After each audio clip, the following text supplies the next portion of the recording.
فقال إني أجد في بدني ذوبا فقلت له أعيذك بالله يا متاع من الذوب.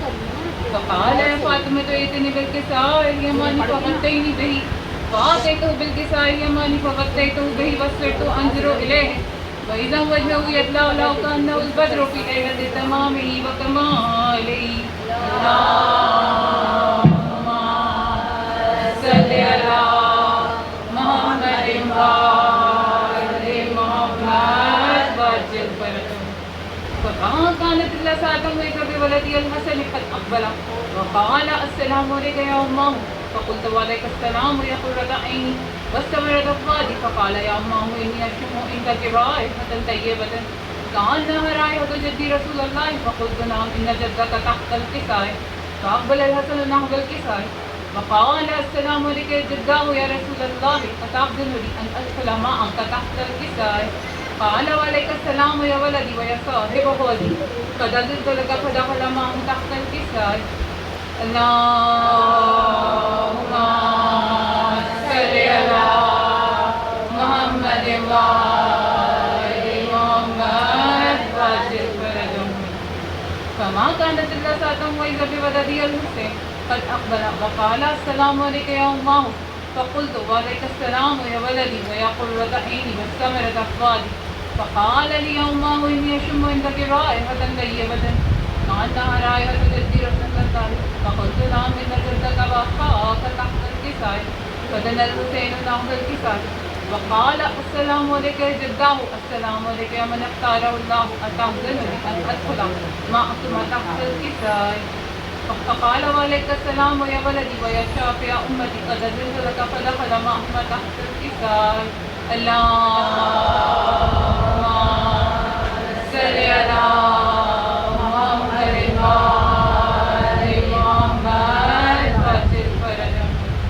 فأقبل عند ذلك أبو الحسن علي بن أبي طالب وقال السلام عليك يا بنت رسول الله. فقلت وعليك السلام يا أبا الحسن ويا أمير المؤمنين.